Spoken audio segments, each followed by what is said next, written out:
Hello and welcome back to Arts for Mental Health podcast in collaboration with Madhura Geeta.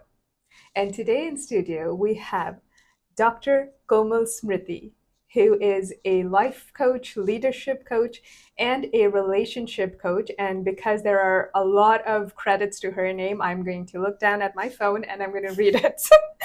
Her practice is informed by her passion for psychology and philosophy, particularly Eastern philosophy. She is on the board of the International Coach Federation Toronto chapter.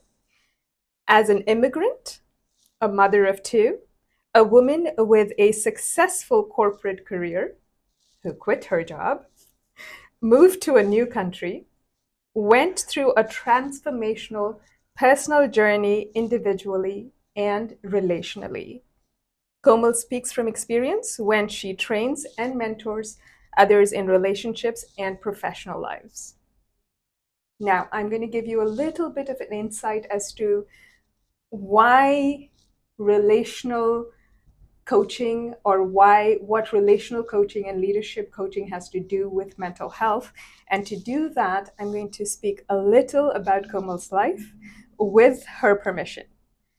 So there was a time when it seemed that she had everything that one can want from life: a viable career, a loving family, home, and financial stability. And then life decided to throw curveballs, and the family came undone. She left her job, she moved to a new country, and all the many struggles that came with it just fell on her head. And from there, her journey, which we will hear of today, is confirmation of hope, resilience, and the benefits of understanding oneself. The woman we see here today has the joy of having her family back together again, a successful coaching practice, and having made her home in this new country. Thank you, Komal, for taking the time to join us today. Thank you so much, Asha, for inviting me and for such a wonderful, elaborate introduction, which I think sparks a little bit of curiosity as well. Yes, we need to know more about our guests as to why we have chosen you and all our other guests who have been on the show and will come back on this podcast in order to understand the importance of mental health in whatever it is that we're doing and how we live our lives. So, would you like to begin by sharing your own mental health journey, please? Absolutely. And while you'd given a little bit of an idea about my journey, and while I was listening to you, I was also kind of reflecting that, wow, it's been like a paradise lost and paradise regained story in my life. Um, but I would say the journey of mental health started long back when I was in my teenage, because there was a specific phase in my life when I was going through acute depression. That was the first ever moment when I feel like I came face to face with any issue related to mental health. And back in those days, we didn't even have this phrase as mental health. And we wouldn't even know that it's something associated with our health overall, right? It felt like a kind of a problem and came with a question as to why do I have a problem, as if I kind of created it myself.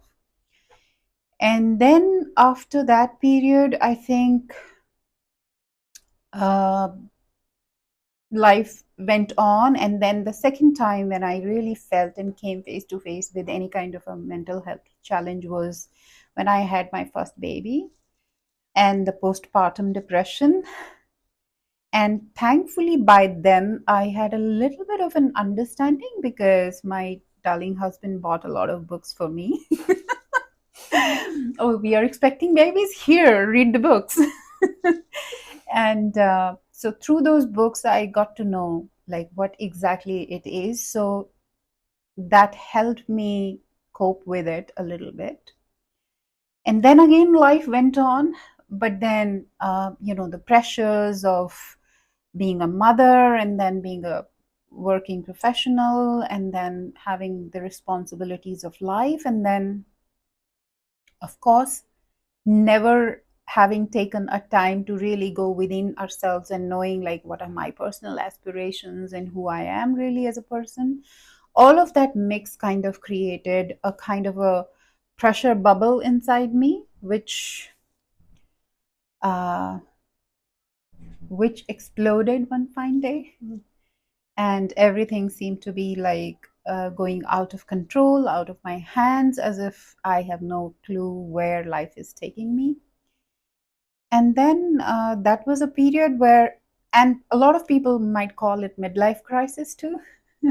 But you weren't anywhere near midlife. But I wasn't anywhere near midlife. It was probably like a young life crisis. But that in that moment, there came a time when it felt like I need to take some drastic decisions about myself, because that was like a do or die moment. I felt like if I don't do anything right now, even if in that moment that decision felt like idiotic or not good, I felt like if I don't do this, I'm gonna die or I'll suffocate for the rest of my life. So I took some really harsh decisions, and but I think they paid off, because I took a lot of time away from my work, away from my relationship, away from my social obligations, right?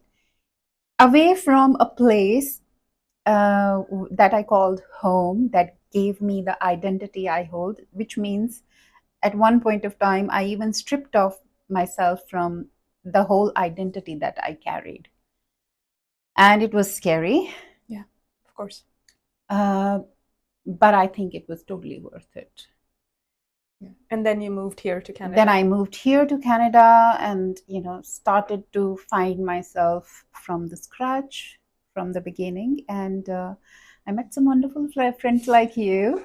And in a completely new place, just reflecting a lot deeply and asking myself this question, like, who am I now? Yeah. Right? Yeah. And we'll get more into that journey of yours and how that relates to how understanding oneself and building your relationship with yourself is key to building a relationship in any other context, whether it is social, professional, personal, as a mother, as a wife, as anything else that, or, at work, whatever. I forgot to mention that Komal is also trained in clinical hypnosis. So at any point, if you see my eyes glaze over or me speaking something, blame her. I want to recap three things that Komal said. One is the sense of identity. So there was a sense of identity that was built socially, just from childhood, from birth, from family, from expectations, from social conditioning. And Komal very bravely stripped herself off that, came here and built and tried to understand herself. The other thing was that the career that she had then, while I'm sure it shaped you and shaped her life and a lot of the training, was not something that you felt passionate about, was something that just comes from social expectations, like a lot of people in South Asian diaspora, which is, oh, you have to go to school, you have to do engineering or medicine or accounting, or you have to become a lawyer, or like there is no other understanding of what is your passion, or what is your niche, or what are your inclinations, what are your proclivities, what assessments of what that person is built for.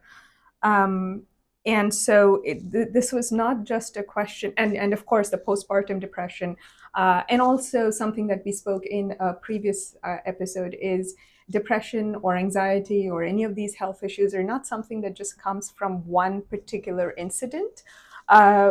There was never any assessment of the depression that happened in your teenage years, so we don't even know why that happened, and there's not necessarily one reason. Like, people go, and we touched on this in the previous episode, people go, you have a job, you have a husband, you have children, you have a wife, you have a home, you have money, then why are you depressed? That is the silliest question. So if you are asking those questions, please stop. And if you're being asked those questions, please direct them to our Arts for Mental Health episodes. Thank you for sharing that. You're welcome. You are a leadership coach and a relationship coach. So let's start with the relationships aspect. If you could share a little bit about your very, very interesting relationship story, and talk about how a relationship with oneself affects your relationship with those around you. And especially from the perspective of a woman, because women in many cultures, including South Asian cultures, tend to run around trying to fix problems for everybody, trying to serve everybody, trying to make sure the home is perfect, the children are well fed, the anybody else that they're caregivers for are well taken care of, and then go to work and whatever other expectations are there, and that leads to burnout, that leads to unfulfillment, that never leads to a happy place for them, and then one day you will explode. So if you could talk about the relationship aspect. Yes. Thank you. And it seems like the relationship is like one theme which has been following me throughout my life. Because like people have their life experiences and different things kind of stand out to them. In my life, relationship has been like one theme which has been standing out all over and over and over again. And so what I have come to understand about relationships is that it's not just about creating good relationships with other people, but more important is what kind of experience are we creating for us and for other people in those relationships. Right? So we can have a relationship with so many people, the family of our origin where we are born, our siblings, parents, and then the families that we choose, like our partners, our children, our in-laws, extended families, and then professional relationships and all.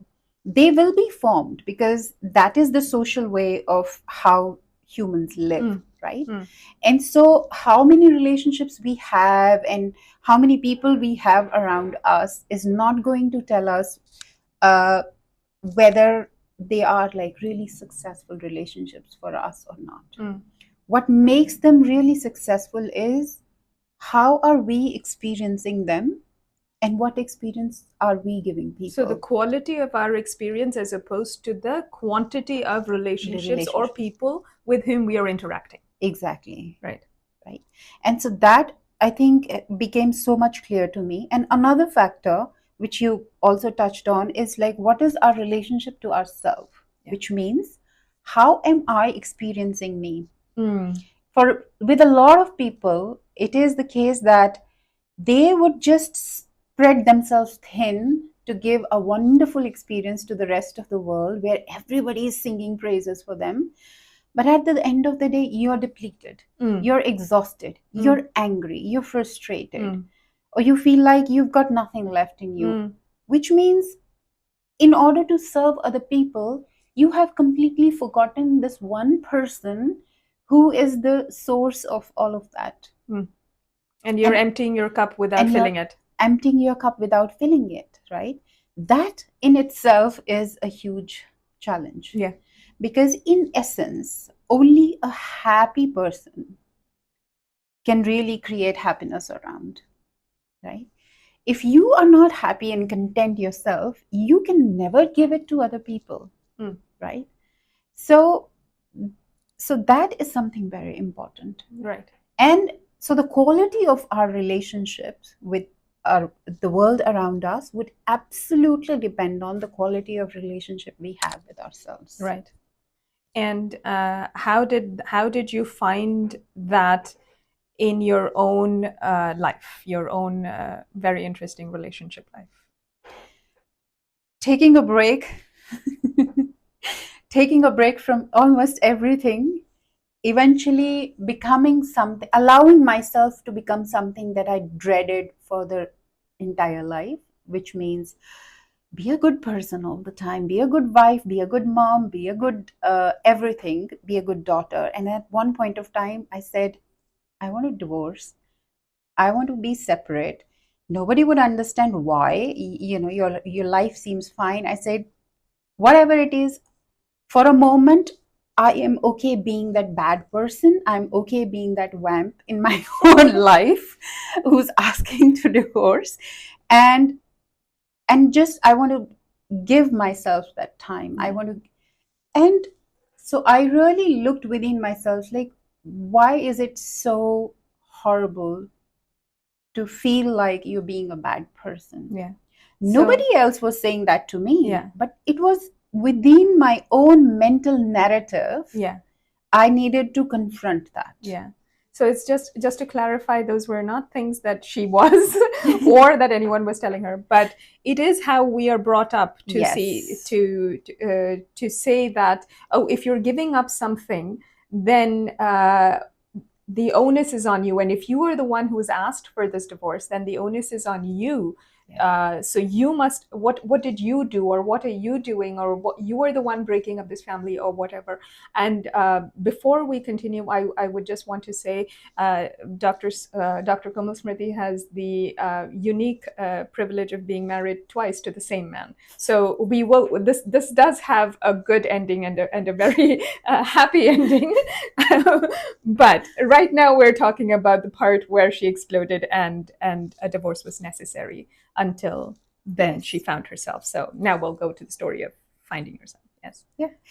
And one thing which was really, I would say, was kind of a blessing with me is that I also had a huge sense of responsibility. I was a mother, so I knew that whatever decision I'm going to take or I'm asking has got an implication on my children. Yeah. Has an implication on, of course, my husband, me for sure, and the environment around us. And everybody else was like a mature, grown-up adult, but children we were responsible for. So we spoke with each other, and thankfully, my husband kind of agreed and understood that why am I asking. So we did not involve a lot of people. Took our own decisions and say, okay, my decision, my responsibility, I am responsible for that. So and I think that courage was, and accountability was very important for me. Right. In that journey. Right. And it didn't come from any space of ego and say that, oh, I am the be all and end all and I can do it. I knew very well that deep inside me, I'm like crumbling down. I'm a broken, shattered mush of broken glasses and shards everywhere. And I need to build myself up again. But I would say that because I was also a mother, that was a huge anchor for me, which never let me go astray from that path and journey, which kind of gave me a sense of meaning and purpose to continue to strive and to continue to work through that period and look within myself. And every time, whenever it felt like that the world is against me, or that my parents are not accepting my decision of divorcing my husband, and or whatever else happened, every moment when I faced a challenge outside, I felt like, okay, how am I contributing in this experience? Yeah. What role am I playing? Yeah. Right, in making this experience horrible for me? Is it really horrible, or is it that I am feeling that it is horrible? Yeah. So would you say there is an element of self-esteem issue here? Because a lot of times when we have low self-esteem and people who deal with self-worth issues, and we touched on this also in the previous episode, it's difficult not to take things personally. There's a very common saying that, oh, don't take it personally. We are interpersonal beings. Yeah. Our relationships are personal, so it is very difficult not to take things personally. It is, and when you add to that the complexity of depression that was not dealt with, that was not healed. So it was, there was a layer of depression, and then you grew like a scab over that. Let's say like there's a Yeah. wound, there's a scab over that, then you step on that scab, and then you go on and on and on, and then there's postpartum depression. Then you step on that scab, and then you go on and on and on. So the wounds are never really being healed. And so it's very easy to judge other people for what we see happening currently in their lives. But we don't know the entire story, this huge iceberg of wounds on which they're standing, and which has caused them to crumble into this shards of glass and mush that you're talking about. So when there is stress and anxiety, and there are issues within any sort of relationships, whether it's at work or at home or socially, it's very difficult to not take things personally, and it's very easy to say, oh, don't take it personally. No, that there's a lot that person is dealing with, there's a lot you're dealing with, and there's a lot of baggage that we, either party or any of the parties involved in any relationship, we project onto the other person because of what we were thinking. So as Komal, you were just saying that you were finally asking the question, how were you contributing to the experience, whether it was a good experience or a bad experience, but how was your thought process, your mental health contributing to that experience? Yes. And you did a lot of healing practices to find yourself again. You traveled, you did solo, you did a lot of things alone. So maybe if you just want to touch on that, and then we'll go on to the next session. So, in what you said, I would pick up a few points. So, you spoke about self esteem, and then there's a connection with depression as well. Depression or aggression, we'll come to both of them. And then the whole journey. So, let me first say something about depression, because we started with that as well. I read somewhere while I was in this process of my coaching journey. First of all, I became my own coach, coached myself, and then eventually coached other people. I read that depression is anger turned inwards. Depression and when I is read anger it, turned inwards. It kind of made so much sense. Like aggression is anger turned outwards. Depression is an anger turned inwards, which means I am angry with myself. Right? And why would I be angry with myself?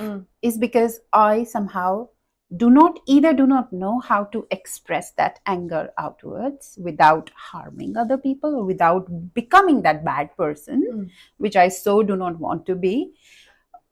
Or I just don't even know that I'm angry. I'm not even in touch with my own emotions somehow. And that speaks to the mental health, because one integral part of being mentally healthy is having the ability to be in touch with our emotions. And our emotions are a part of our whole being. So when we say self-esteem, esteem still comes later. First, what comes is self. Do we even know what this self is? What is this self made of? Do I really know it? Do I identify it? Right? I can hold esteem or pride only in something that I know what it is. Right. So if you don't know So yourself, if you don't know yourself, you can't have self-esteem. you can't have self-esteem. True. So the problem of low self-esteem is a problem of not knowing yourself. Right. And you cannot let go of what you do not know. Right. So you cannot put your ego aside unless you know what this ego really is. Right. Yeah. I want to touch on one more thing, because it has come up so many times in what you're saying, and it's not in the list of questions that I sent to you. I do this to every guest. This idea of bad, or you said, I'm a good girl, or I was a good girl, and I was a good wife, and good blah blah blah blah blah, and then the idea of being seen as bad. Where do we get this idea from, that if we take time for ourselves, if we take time out, me time, if we take time out to understand ourselves, that is being selfish, and selfishness is considered bad. And or if we are, if you're a mother and you're taking, your kids need you obviously, but you're taking time out to understand yourself, and this is seen as, or you feel guilty, or you were made to feel guilty about it, because there is an association of something called bad with it. It's so ironical. We are from the South Asian community, right? And our cultural heritage is so rich in philosophy and so rich in, a lot of those traditions which teach people to be aware, be observant. And despite that, we are such acutely judgmental people. We are a society who is like expert pro judgmental people.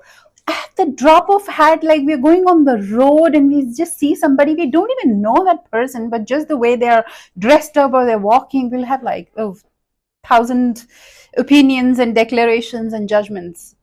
So it's like in our blood, it's in our genes, right?